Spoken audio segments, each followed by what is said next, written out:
Suicide doors on the foreign import. Light it up.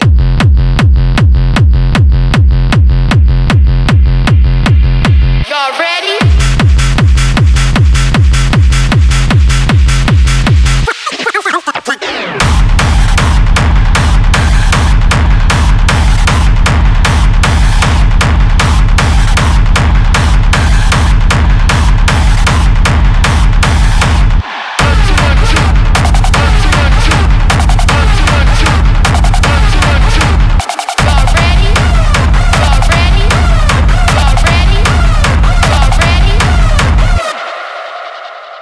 Hi guys, welcome back to the channel. This week I'm back for a new video, and this time we have Remon Verhoeve and his HARDTECHNO. So as usual, you can check the project file in the link in the description. I want to thank you also for your support, and now let's get into the elements of this track.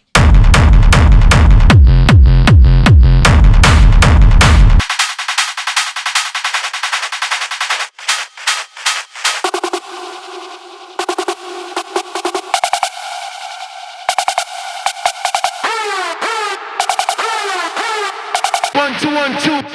One, two, one, two. Y'all ready? Y'all ready?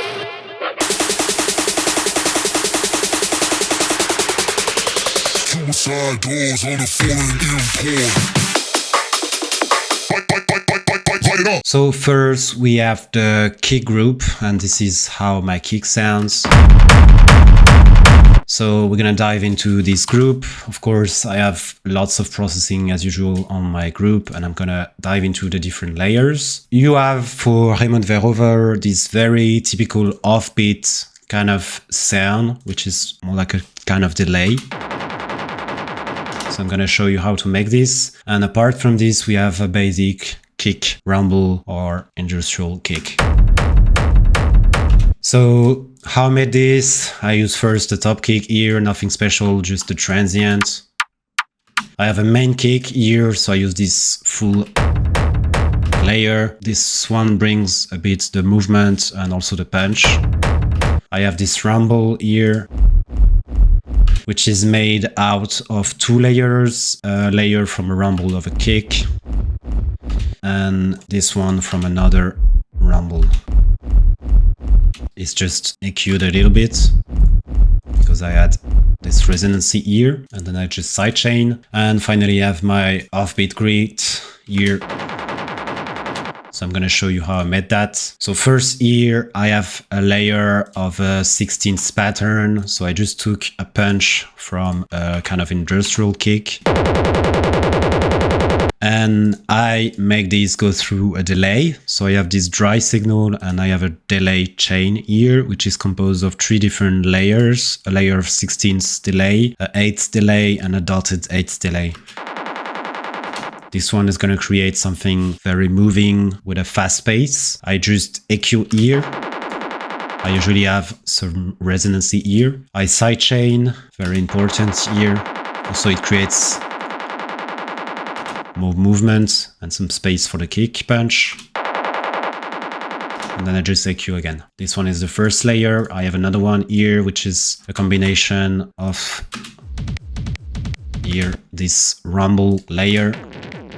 I just distort it a lot with that brute compression. Basically, it's almost some noise. And with that maximum pain devil lock, which is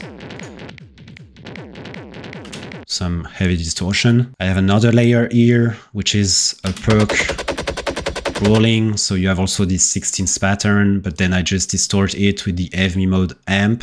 Again, the devil lock, and then side chaining to create the movement. And I have a final layer here, which is the same perk, but with only one devil lock and another sidechain. So all of this together, it creates that reverby, rolling, groovy pattern. So all together, it sounds like this. And then I had the group processing to transform it in something very heavy. So what I do here in the group processing is basically ear distortion. So just make sure the compression is not too high and ear just less than 25% of the mix. I then have this Oxford inflator already with some clipping here. I have a clipper, side chaining. I like here to add back that sub, just a slight wet from this very deep sub overdrive. It usually brings back a bit more clearly the sub. And then it's just lots of EQs, so to make sure I don't have too much resonancy, especially here because of all the distortion. That's usually the area where you have it. Another Oxford inflator, and just final EQs, controlling the wideness, adding more tonal balance. So basically I just boost the high and the mid range, because usually I have too much low end in the first step of this kick building. It really makes it more powerful and more clear, and just a final clipper at the end. This is how I made this kick. I have then another kick, which is a reverse kick that I use in the breakdown. So how I did this. So this is this group. Again, some group processing, distortion, clipping, and actually 2 clippers, but without this, it's just a kick punch inside. So you have 3 layers. I have this main kick, this mid kick, mid high, and this high transient. Everything here is stacked and clipped and EQ here, so that it sits right. When I do these EQs, I always look for the same thing. Usually I have some resonances from the distortion here at around 200-300 Hz. You see it's a bit boomy here. I also cut here the boxiness from the punch here, so it's usually between 500 and 1K Hertz. You see it's a bit of hairy, boxy noise. And then controlling the tonal balance. Usually I have too much low ends, that's why I boost back the mid and the high like this. I have next my reverse bass. So I just use the same thing as usual. So here just a note like this. I create the reverse bass because of this LFO that's linked to the level of the oscillator 1. I had a bit of FM synthesis to add a bit of grainy character on top of this reverse bass. I have, very important, that low pass filter that moves with the cutoff with the sound playing. And then I just EQ, and here what makes the sound very special is this Serum effect. I add back some distortion with this downsample distortion that makes it extra special. And then just a final reverse bass. And so on top of it, I add back this processing to make it extra heavy. When I drop this kick, I add just like a reverse gate kick. So it's just a reverby thing like this that adds a bit more drive to it.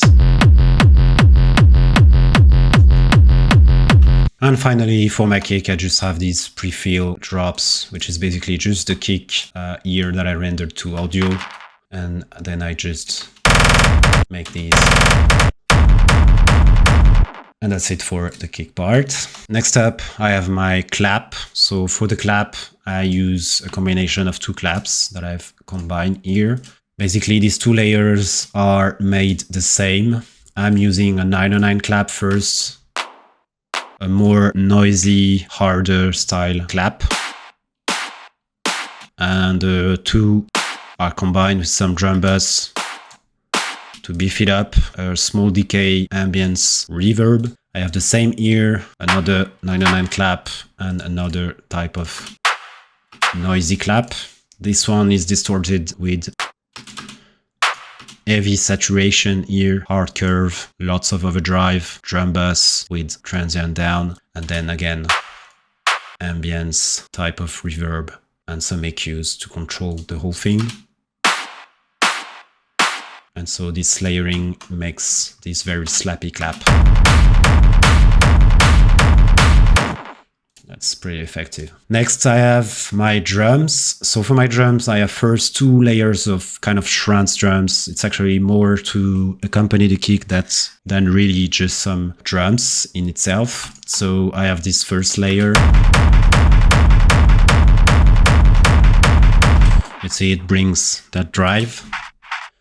So what I did this here is just use a combination of two Vengeance loopy drums, and then I just had lots of compression to make it noisy. And you have also lots of sidechain here.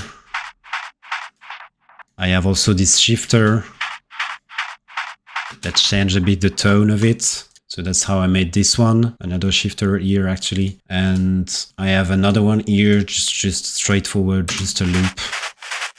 Again, something very noisy. That's it for this trench loop. Then I have very straightforward open hats, so 909 hats. So this one is just the 909 hat from Ableton. I just choose the pitch that I preferred. So this one I put it down. I control the length of the sample here with that fader. I then distort it with that hard drum bass. And then I just EQ and add like a mild reverb. I do the same here, but with another open hat, and this one with a small pattern like this. With the sidechain, it works pretty well to make more drive. Again, different pitch, here brute compression. Makes it very heavy and pumping, and then sidechain EQ. I have another one here which is more for support. It's just a loop. It's to give more drive again, and I'm using the brute compression, drum bass, always the same processing. And finally, I have this hi-hat, which is made out of Roser, which is a sequencer. I just put a random velocity here. It creates that pattern. I then control here the attack, the decay of my sample. I choose the transpose button, the pitch that I like. And then again, I just distort it. Create some room with that preset from Ableton, and then just EQ to manage the harsh frequencies that are usually made by those amps. So all of this together, it makes my drums, and that's it for the drums. Next up, I have my screech. So for the screech, I have a few layers. First, I have this one, so I made this little pattern. This pattern is also made from the arpeggiator, of course, to make some quick notes. I just use one of the presets that I made from my tutorial on Screeches. It's Screech 2. I just might have changed the filter here or the position here of the cutoff, and then I just boost it with some OTT and just clipping, sidechaining, and that's pretty much it here. It's all in the pattern and in the patch itself. I have another one here which is gonna support the first one, and it's just an octave higher, but it's the same patch.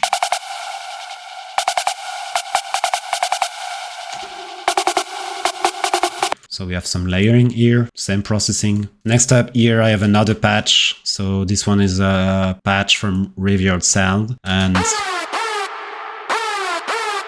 it's different type of filter, a bit of FM synthesis and a different pitch. So here I made this pattern, and I have lots of echo and reverb. You see, it really makes it very wide and heavy. And then I just play a call and answer with that first screech. So you see here, for instance, call, answer. And then after I reverse it, I have call and answer. And that's how I do this. And for my drop, after the fake drop with the reverse bass, I have this screech. This one is straight from a loop, and I think it works really well with the track, so I just throw it in. And here, just make sure I don't have this resonancy.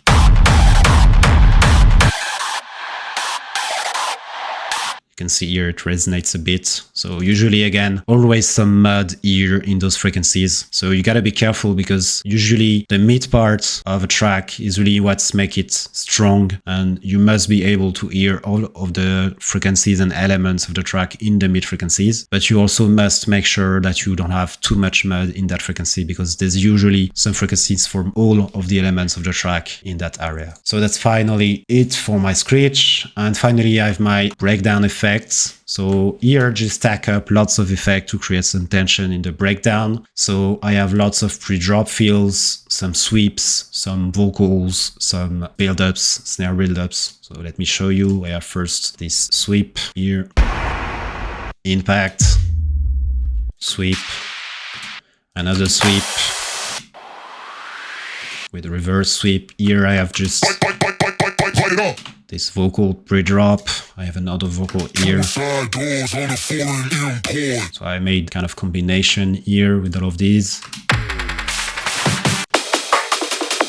Another sweep here and the snare builder. And so all of this together along with the reverse bass and the vocal